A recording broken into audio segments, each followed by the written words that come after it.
Let's get paid, y'all. Live Dogs MMA. What's going on, guys? Live Dogs MMA. We have Gilbert Burns versus Michael Morales. I'm back at it to break it down for you. Hope you followed us on the last card. We were down 3 in a row on our Live Dog of the week. Made some last minute switches a couple days before the card. I did put out Valentina Shevchenko. She cast. Cheated a little bit because I did have Radke early in the week, but I had to go with who I was more confident with because that's the point. And, that's the point of what I do.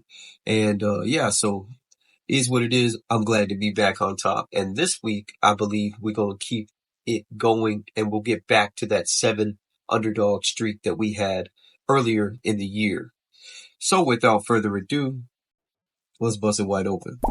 First fight is going to be Luana Pinheiro versus Tisha Pennington or Tisha Torres. Yeah, I like Tisha. I think Tisha's going to get it done. She's the exact kind of fighter that Luana Pinheiro, with her sexy ass, always loses to. Love to see her in the cage, but as far as her skills, they don't pay the bills. You know what I mean? I just think that she's outmatched here. I don't like the money on Tisha, so I'll have to look for a prop if I decide to bet this. But, I think she wins the fight. And Luana Pinheiro, unfortunately, she's probably going to get cut. So I hope she wins, to be honest. If I don't bet this fight, I got to root for her. But as far as money and as far as skills, I'm going with Tisha Pennington. Hyung Sung Park versus Carlos Hernandez. I'm going to go with, you got Carlos Hernandez at plus 155 in a 50-50 fight. I think I'm going to take Carlos Hernandez. I don't see why he can't win this. He can do everything Park can do. I actually doubted him in his last fight. I took the underdog in Tumendimbrel, or however you say his name. And he almost beat him, but that shows me that Hernandez is better than I think he was because he did beat a fighter that I was pretty high on who was an undefeated fighter. It was a close fight, but, I sat there holding my ticket for Tumendimbrel. And I felt like I had lost it, and I did. And I think that if, he can fight that same fight here, he can win. I don't think Park is that dangerous, and I think that Hernandez has fought better competition. So it's a close fight, but I'm going to take the dog money. Denise Gomes versus Elise Reed. I think Gomes is going to walk through her, probably knock her out. Elise Reed could maybe get a submission, or, maybe rally back in the late rounds if Gomes decides to gas or get tired. But I don't see it happen. I think Denise Gomes is going to smoke her. Then we have Luana Santos versus Tayanara Lisboa. Another girl I love to see in these Brazilian chicks. I'm telling you, I believe in miracles. Where you from? You sex thing, sexes. That's what I hear when she walks out. I don't even know what her walkout song is, but that's what I hear. And I actually like her. I think she's going to win. You know why I like her? Because she's got a lot of finishes. And correct me if I'm wrong, but I do believe that this is a flyweight fight. So she's fought at bantamweight quite a bit. But either way, that shows me she's going to be bigger. And she's got more finishes, more finishing ability, which makes her more dangerous. It's a close fight. If you're putting a lot of money on this fight, you're crazy. So, don't hate me, if you got somebody else. But, again, we got a lot of close fights on here and a lot of unknowns, But, Dayanara, she just seems to have a little more oomph. And so I'm gonna go with her at plus 110. If I am betting this fight, I'm going with her. Tayanara Lisboa will get it done.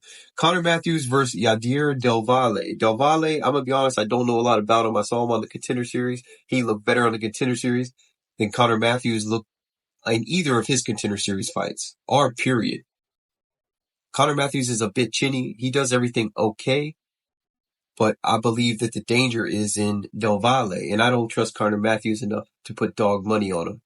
Outside of maybe like a couple bucks on a long shot parlay, I think Del Valle can hurt him, or at least be quicker and more athletic, and still a decision. Jared Gordon versus Thiago Moises. I think Moises sucks. I've always thought he sucked. I used to think Jared Gordon sucked, but he's proven me wrong. I thought he beat Hack Pressed. I thought he beat Patty Pimlet. I thought he was beating Bobby Green. I think he has some of the worst luck in the UFC, which makes him a hard guy to bet. But it doesn't make him a hard guy to pick because I think he has just enough to get it done here. Close one as well, but I'll take Jared Gordon. Mateus Camilo versus Gabe Green. Gabe Green, I used to be high on this guy. I think he's got some decent boxing. But Mateus Camilo just seems to be a bit more athletic. I believe he's got a pretty good reach advantage too. Let me see. Yeah, he's got a 3.5 inch reach advantage. He's much taller. Oh wait, no, I'm looking at the wrong guy. I knew that didn't seem right. Hold on, let me see. Yeah, he's got a 2 inch reach advantage, and he's shorter. So he must have some long arms. I don't know, man. Sometimes this topology stuff ain't right. But yeah, younger, more athletic. And I think he'll have a size advantage even if he is a little shorter because, Gabe Green is kind of stocky, but going down a weight class, he was at 170. I don't know, man. I think that Gabe Green kind of he was kind of a flash in the pan. He's kind of come and went. He's got some good hands, but when you look at these 24-year-old guys, these up and coming guys, these new prospects, these new signees that they have in the UFC, when I see a lot of finishes of a vast degree, different submissions, TKO, KO, different things like that, that makes me say that I'm more likely to think they're ready. So we'll see where it goes, but I don't have a lot of faith in Gabe Green at this point. So I'm going to go ahead and take Camilo. Julian Erosa versus Melky Costa. Melky Costa should be a little bit bigger and just a little bit better. Julian Erosa is always a good underdog play. He has won as an underdog for me quite a few times, and I like him.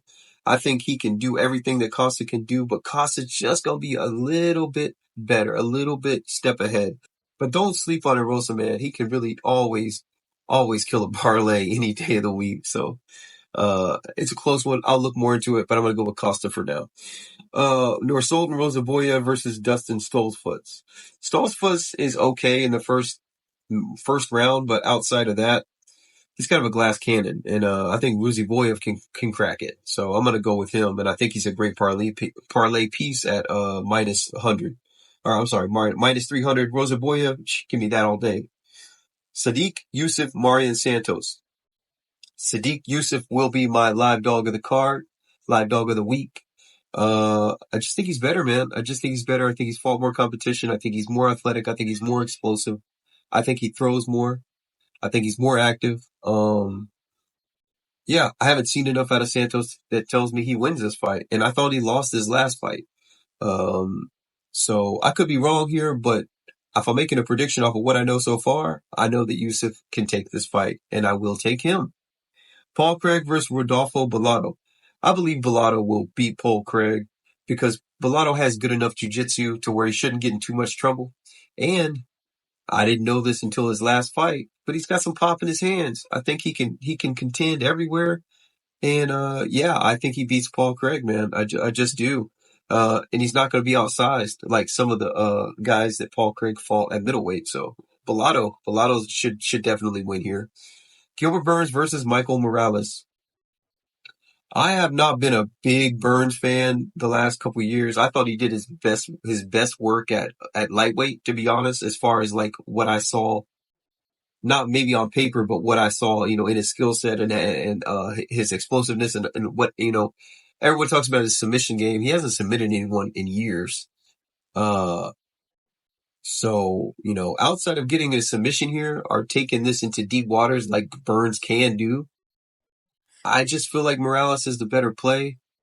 But at minus 800 or minus 700, I'm definitely not gonna doubt Burns. I'm not gonna bet against Burns at that number. But I'll look into the props and see what we got. It's Burns can definitely get the upset, but I just feel more confident at this stage of the game, at Burns' age now, that Morales beats him. So those are my quick picks. I'll get everything else to you guys out later in the week. Appreciate the love, appreciate the hate, appreciate the discourse. Till I see you next Let's time. get paid, y'all. Live dogs in the mix.